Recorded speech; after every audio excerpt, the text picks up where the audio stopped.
Anika POV. What? Ang cute mo kasi mag-blush. Natatawang sabi nito. Bilasan mo na nga riyan, at babalik na ako sa trabaho ko, baka dumating na ang kaibigan mo at mabulyawan pa ako. Saad ko. Okay, sagot nito at nagpatuloy sa pagkain. Habang tinatapos ni Dom ang pagkain niya, nakaramdam ako na parang may mainit na matang nakatitig sa akin, hindi ko alam. Pero feeling ko talaga may nakatitig sa akin. Inikot ko ang aking paningin sa loob ng malawak na kantin. Dama po ang paningin ko sa sliding door ng kantin. May lalaking nasa labas ng pinto, nakaitim itong suit, na katulad ng suot ni Sir Elias. Matangkad ito. Pero hindi ko nakita ang mukha niya, dahil nakatalikod na ito, at naglakad papalayo. Pagkatapos namin kumain ni Dom, ay hinatid niya ako sa elevator. Thank you, Eka. Nag-enjoy ako sa lunch natin. Saad nito habang nakangiti. Ako din nag-enjoy, thank you Dom. Sagot ko at nagsarado na ang pinto ng elevator. Pagkarating ko sa tapat ng pinto ng opisina, ay agad ko ito binuksan. Pagkapasok ko ay nagulat ako, dahil nasa loob na si Sir Elias. Nakaupo ito sa swivel chair, at nakabusanggot na naman ang mukha. Ang kilay nito ay kulang na lang magbahay kubo, dahil sa pagkakakunot ng noo nito. Mukhang bad trip na naman ang boss ko. Sa kabilang side ng table niya, ay may dalawang malaking brown na paper bag na nakapatong doon. Saan ka nang galing? Seryoso niyang tanong, habang ang mga mata niya ay nakatuon sa akin. Sa kantin kumain. Casual na sagot ko. Really ha? Kumain o nakipaglandian? Napasinghap ako nang bigla siyang sumigaw. Ano ba ang kinakagalit niya? Ang lakas talaga ng tama nito. Ano bang problema mo sir? Bawal ba kumain? Nagutom ako kaya kumain ako, alangan naman hintayin pa kita. Baka tumirik ang mga mata ko sa gutom. Sarkasmong sagot ko. Mula sa pagkakaupo ay tumayo ito, at mabilis na hakbang ang ginamit niya palapit sa akin. Hinawakan niya ang magkabilang braso ko, at malakas na sinandal sa pinto. My problem is you. Ginugulo mo ang isip ko, ginugulo mo ang nararamdaman ko. Pakiramdam ko nagseselos ako sa tuwing may kasama kang iba. Natutop ko ang aking bibig dahil sa sinabi niya. Hindi ko alam ang sasabihin ko. Totoo ba ang mga narinig ko mula sa kanya? Hindi ba ako nanaginip o nabibingi lamang ako? Ano, masaya ka ba? Nakasama si Dom. At talagang nagsalo pa kayo sa iisang baunan, at sa iisang kobyertos. Singhal niya, namumula ang buong mukha nito. Bakit pagdating sa kanya, nagagawa mong ngumiti? Pero pagdating sa akin, hindi mo man lang ako magawang ngitian. Ako ang boss mo pero parang mas masaya ka pa kasama siya. Nakagat ko ang pang-ibaba kong labi, dahil sa mga tinuturan niya. Umalis lang ako para bumili ng pagkain natin. Pagdating ko wala ka na, at kasama mo pala ang lalaking yun. Sigaw niya muli, bakit ba ganyan siya? Bakit niya sinasabi ang mga bagay na ito? Naguguluhan ako sa parte ng puso ko, parang natutuwa ako. Kinikilig ba ako? Saktong 6 PM nang mag-out ako. Nasa labas na ako ngayon at naghihintay ng jeep or tricycle. Plano ko kasi dumaan ng supermarket. At ibil ng mga prutas si nanay, at iba pang pangangailangan sa bahay. Kinuha ko ang cellphone ko sa bag, at tinawagan si Ella. Hello Ate Eka. Pauwi ka na ba? Oo pero dadaan muna ako sa supermarket. Ibibili ko si nanay ng mga prutas, ikaw may gusto ka bang ipabili? Tanong ko sa aking kapatid. Wala ate, oo nga pala nagluto kami ni nanay ng tinulang manok. Kaya huwag ka nang bumili ng ulam. Saad niya. Saan ka kumuha ng pera pangbili ng manok? Sa kinita ko ate, alam mo bang may mabait na lalaking pinakyo ang mga paninda kong lipstick at pabango, kaya malaki ang kinita ko ngayong araw. Talaga wow, ang galing naman ng kapatid ko, sige bye na at nag-aabang kasi ako ng masasakyan. Pagkatapos namin mag-usap, ay binalik ko sa loob ng bag ko ang cellphone ko. Sakto namang may tumigil sa harapan ko na sasakyan, alam ko na kung kanino ito. Bumaba ang bintana ng driver's seat, at sumilip dito ang gwapong lalaki. Hi beautiful lady, bati sa akin ni Dom at matamis na ngumiti. Hello Dom, bati ko din sa kanya. Pauwi ka na ba? Tanong ko. No, may ihahatid pa kasi ako. Sino? Ikaw, kaya sumakay ka na. Ihahatid kita. Ani nito. Naku, may pupuntahan pa kasi ako Dom. Saad ko. Where? Sasamahan kita. Magiliw niyang sagot. Sa supermarket ng bayan, sa palengke. Alanganin na sagot ko, alam kong hindi maarte si Dom, siya yung tipong gwapo na hindi masilan. Pero nakakahiya sa kanya, gabi na at alam ko siksikan ngayon sa palengke. Sa palengke lang naman pala, tera na sasamahan na kita, at baka mabastos ka pa doon. Sa ganda mo ba naman yan? Sus, nang bola ka pa, ikaw ata ang may kailangan magsuot ng salamin. Natatawang biro ko sa kanya. Mula sa loob ay binuksan niya ang pinto ng passenger seat. Pasakay na sana ako, nang biglang may humawak ng mahigpit sa braso ko. Napatingin ako sa taong may hawak sa akin. Sir Elias. Sa akin ka sasabay. Ako ang maghahatid sa'yo. Matigas niyang turan. Ang magandang uri ng mata niya, ay seryoso lang nakatitig sa akin. Sir Elias, kay Dom ako sasabay, dahil may pupuntahan pa kami. Nagdilim ang mukha nito, dahil sa sinabi ko. No, matigas niyang sabi. Okay lang ba Dom? Sa akin muna siya ngayon. May diin ang salitang sa akin muna siya ngayon. Tumingin ako kay Dom, medyo nakakunot din ang noo nito. Sure, sagot niya at tipid na ngumiti sa akin. Sorry Dom, next time na lang ulit. It's okay Eka, sagot niya. Nakakahiya sa tao, ano bang problema ng lalaking ito? At parang pinag-iinitan ako. Sinirado ko na ang pinto ng sasakyan ni Dom, at humarap sa kanya. Ano bang gusto mo? Sabi ko at sabay hila ng braso ko. Gusto ko, layuan mo si Dom. Kaya mong gawin. Kung hindi ko sundin ang gusto mo, anong gagawin mo? Matare na sagot ko. Gagawin ko. I will fire you from your job. Alam ko kailangan mo ng maintenance ng gamot ng nanay mo. Sabi nito at ngumisi. Kainis na lalaking ta. Ang sarap sakalin, alam na alam niya ang kahinaan ko. Alam niya kasi na kailangan ko ng pera. Inismiran ko siya at naglakad kung saan nakapark ang sasakyan niya. Binuksan ko ito at padabog na umupo sa passenger seat. Masunurin ka naman pala, sabi niya nang makasakay siya sa sasakyan. Hindi ko na lang siya pinansin, nakakairita ang lalaking ito, sarap lemusakin ng gwapong mukha. Huwag kang sumimangot, pumapangit ka lalo. Dugtong pa niya.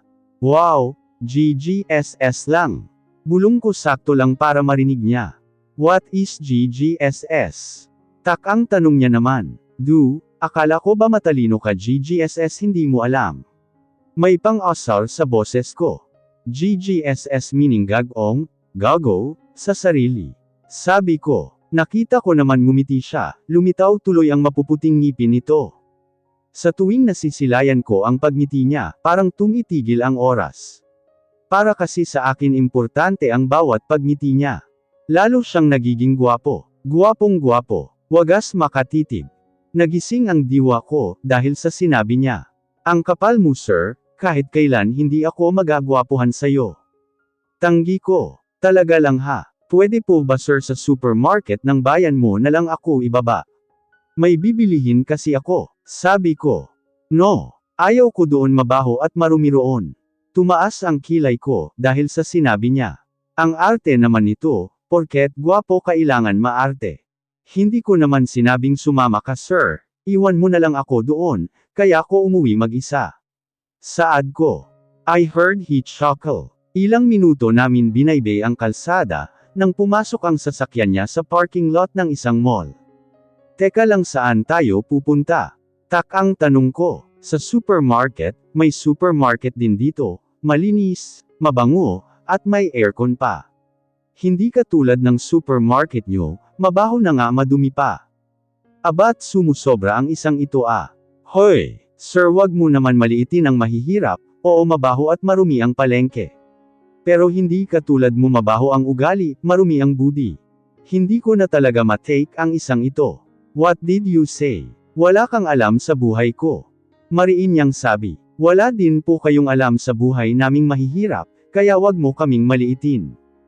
Natigil lang ang pagtatalo naming dalawa, nang may marinig kaming bosono mula sa likuran ng sasakyan. Hindi pa kasi naayos ni Sir Elias ang pagkakapark ng sasakyan niya. Nang mapark niya ng maayos ang sasakyan niya ay bumaba na siya. Kaya wala na akong nagawa pa, kaya bumaba na rin ako. Nasa grocery na kami at namimili ako ng prutas para kay nanay. Si Sir Elias naman ay nasa likuran ko lang at may dalang cart. Iwan ko ba sa kanya, ang sabi ko prutas lang ang bibilihin ko, pero ang dala niya ay cart. 4 na perasong mansanas, at 5 perasong orange ang bitbit ko, nakabalot naman na ito sa plastic wrap, kaya hindi mahirap dalhin. Kumuha din ako ng 3 pirasong hinog na mangga, nakabalot din ito sa plastic wrap. Anong silbi ng cart na ito, kung hindi mo ilalagay ang mga dala mo? Ramdam ko ang pagkainis sa boses nito. Humarap ako sa kanya, at nilagay doon ang mga hawak ko. Happy. Naglakad muli ako at pumunta sa napkin area. Wala na kasi kaming stock ni Ella. Namimili ako ng napkin, nang maalala ko na kasunod ko pala sa akin si Sir Elias. Napatingin ako sa kanya, nakatitig lang din sa akin ang mapupungay niyang mga mata. Nahiya naman ako, kaya binalik ko ang hawak kong 2 pack ng napkin. Ano ba yan, bakit kasi nakabuntot ang isang ito, nakakahiya tuloy. Umalis na lang ako doon at nagpunta sa mga shampoo, kumuha ako ng 1 dosenang shampoo, ilalagay ko sana sa cart ang dala ko, nang mapansin ko hindi na nakasunod sa akin si Sir Elias. Saan naman kaya nagpunta ang isang iyon? Oy girls, nakita niyo yun? Ang gwapo ng lalaki, gosh parang artista sa Hollywood ang gwapo. Oo nga ang hot pa niya, ang swerte ng girlfriend niya at banibilihan pa ng napkin. Sana ako na lang yung girlfriend niya. Wika ng babae parang hihimatayin sa kilig. Parang gusto ko matawa, akala ko kasi sasabihin ng babae. Sana siya na lang ang naging napkin. Bulungan ng 3 babaeng nakasalubong ko. Napadaan ako sa aparatong pinagpapatungan ng mga sabon. Nakita ko ang Kojic soap na ginagamit ni Ella. Kinuha ko ang isang maliit na box ng sabon.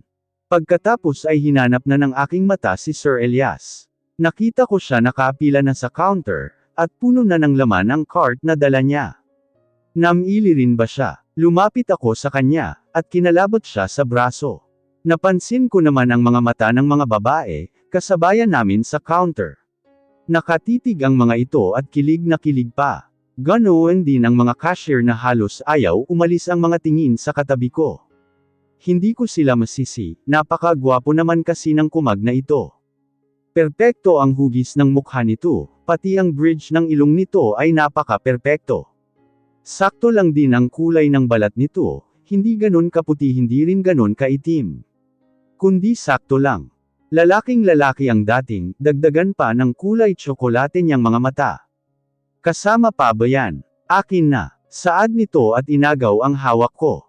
At sinama sa mga punang grocery niya. Tiningnan ko ang laman ng cart niya. May maliit na sako ng bigas doon. I think then orado.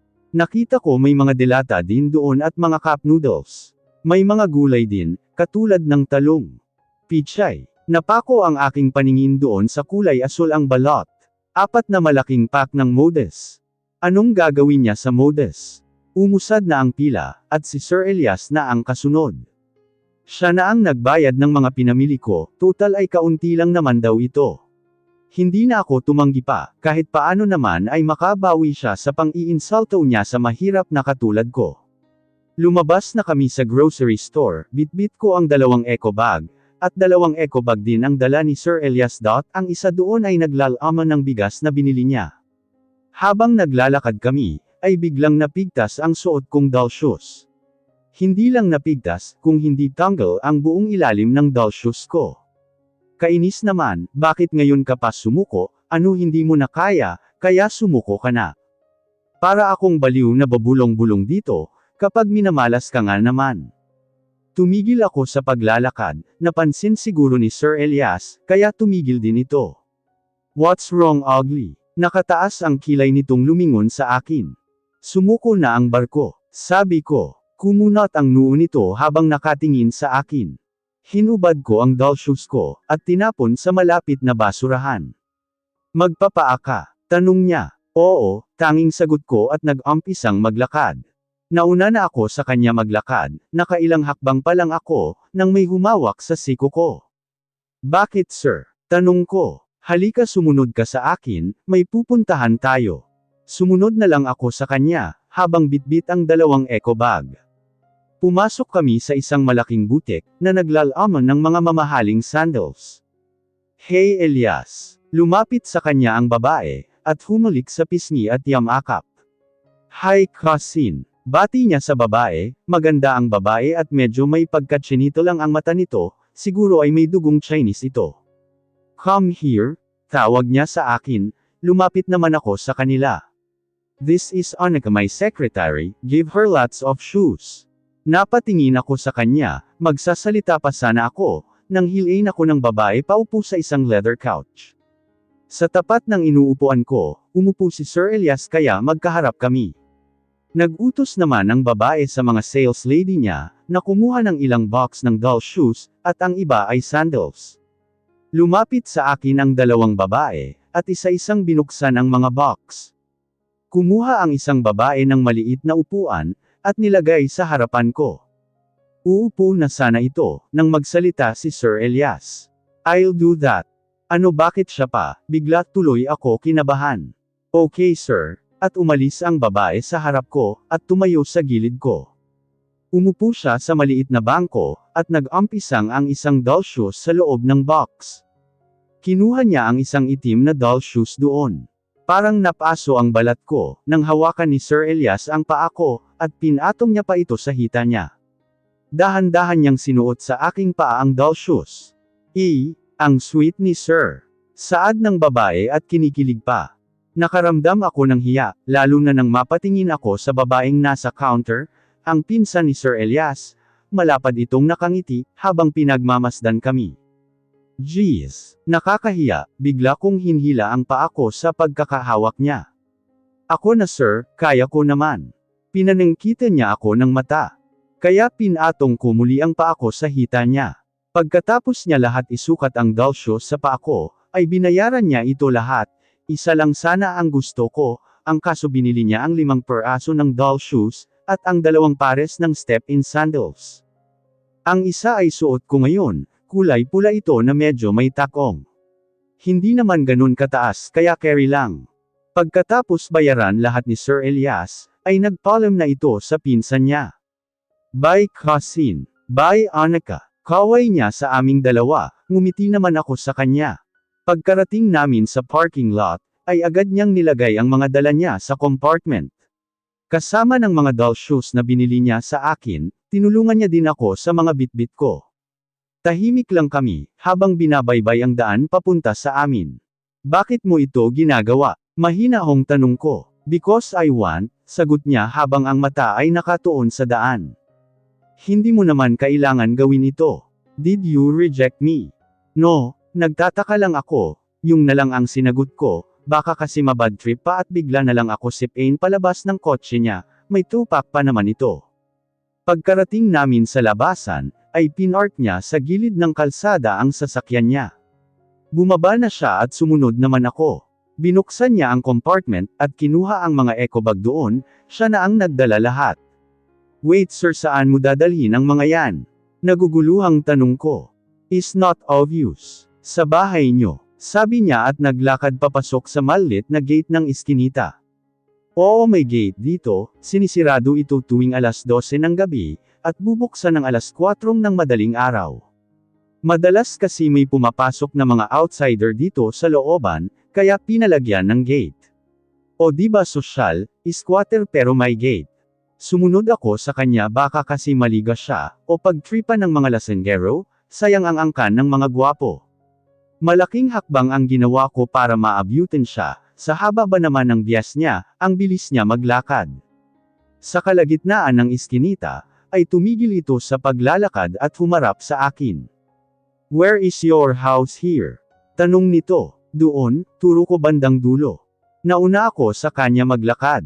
Napadaan kami sa tapat ng tindahan ni Aling Bebang, kung saan nag-iinyuman ang mga tambay dito sa looban. Oy eka lalo ka ata gumaganda.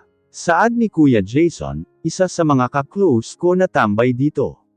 Ikaw talaga Kuya Jason, napaka-bolero mo. Let's go Annika.